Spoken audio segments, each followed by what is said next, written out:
G'day guys and gal, there are no shortages of dope as hell characters in Warhammer 40k, however a large percentage of them seem to have gone to the Blood Angels chapter.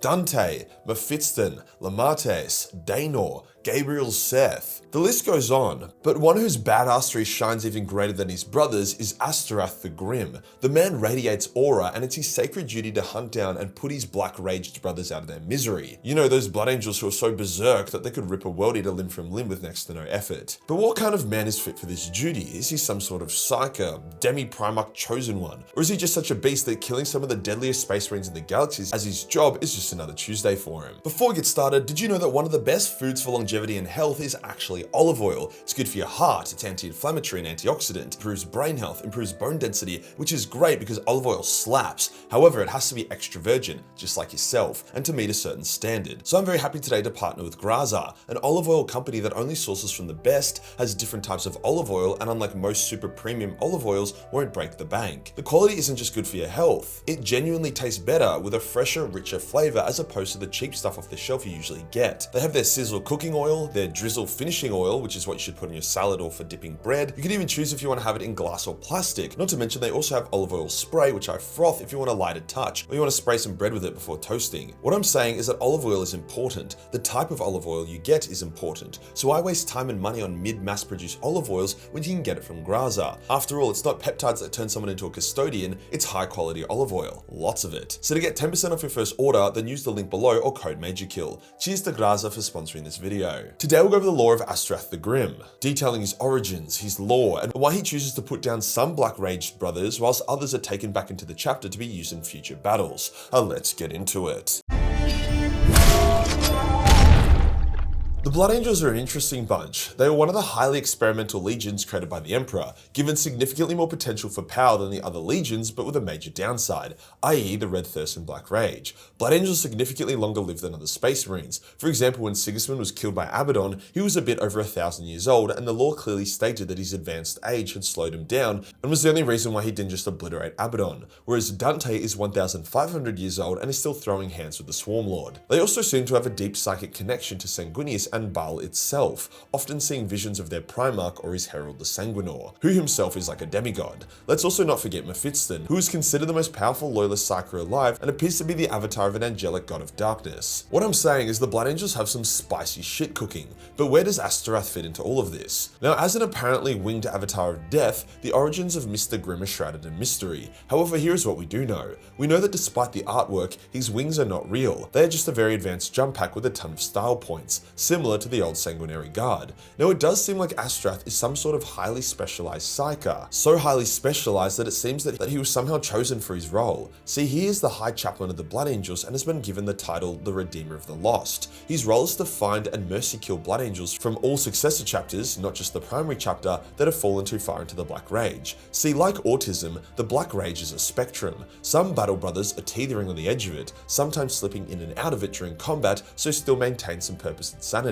Others are fully immersed in it, however can be directed by a chaplain like Astorath in battle so that they don't turn on their allies and they make for great shock troops. These are referred to as the Death Company. Others are so far gone that they cannot distinguish friend from foe and will attack anything on sight. These are the ones Astorath puts out of their misery as their suffering is so great and their usefulness is so limited that the best thing for them and the Sons of Sanguinius is to give them a noble, clean death. To assist with this, Astorath has the ability to sense the Black Rage within his brothers, even across the galaxy. He is drawn to the strongest concentrations of it and is almost constantly traveling between war zones. Now, he doesn't just fly in and start team killing, that would be retarded. He will arrive at a war zone or at a successor chapter, whether it be before, during, or after the war, and inspect the Marines. He will determine which ones are too far gone or soon to be too far gone, and if he can, he will gather them into the Death Company and lead them in one final glorious battle, giving them a chance to die an honorable death in battle. The ones that survive, that cannot be safely inducted into the Death Company, he will then slay, always going for a single clean decapitating strike. They often will try fight back, as is their berserker nature. However, none are a match for Astorath, and he always finishes them off quickly and cleanly. The man has had a lot of practice. Now, whilst he is revered by the Blood Angels, he is also hated.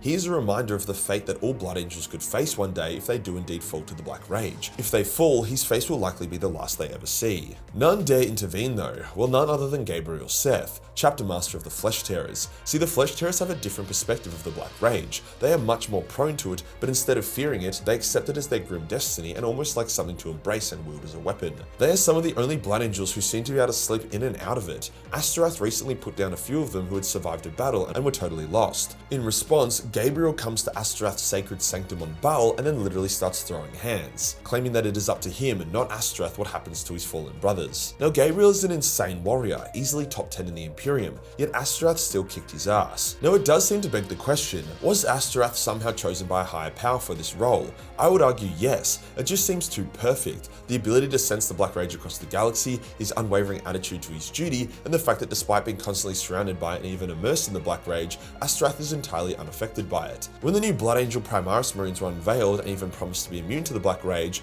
Astorath was the first to disagree, sensing the rage buried deep within the new recruits but still present. This was vindicated when the first Primaris began to fall and Astorath delivered them mercy. It's unclear if the previous High Chaplains also had a similar ability, nor do we know how old Astorath is beyond him being very old. Now is Astorath a Primaris himself? Has he joined their ranks? Well, GW has really toned down the Primaris recently. Before, everyone in their cat was becoming a Primaris. Now it's more so just a newly scaled Space Marines. At first, not many Space Marines were becoming Primaris due to the high risk of the surgery. However, it has since been perfected and the rate of mortality to become a Primaris has dropped sharply. So a lot of Space Marines are doing it. For example, Dante recently became a Primaris, as did Mephiston, both of whom gained a significant power boost from the procedure, and if anything, it actually made the connection to the blood and sanguineous stronger. Couple this with the fact that Astorath recently got a new model with the same style and proportions as a Primaris, then the answer is that yes, he likely is now a Primaris Marine, but I can't find anything super explicit saying this is the case. As I said though, it doesn't really matter anymore. GW has massively toned down the Primaris terminology.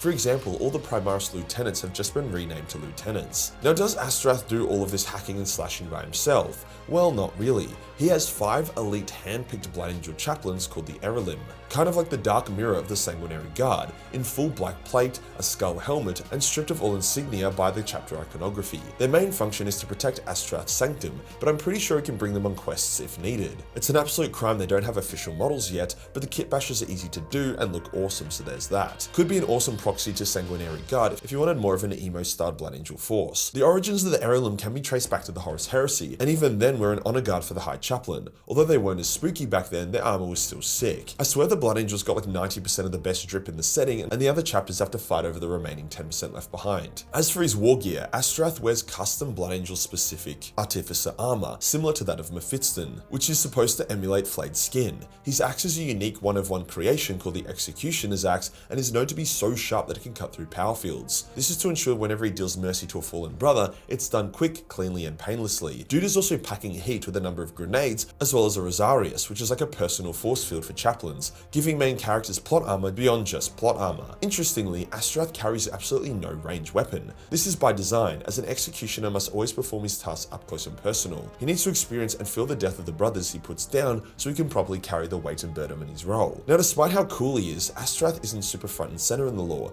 He does have his own novella, which shows him completing an especially difficult mission, that being traveling to the Red Wing's Blood Angel successor as he felt the Black Rage within them. However, the enslavers attack the planet, everything goes to shit, and a ton of the Red Wings fall, forcing Astorath to put a lot of them down. Although some don't entirely fall and are inducted into the Death Company.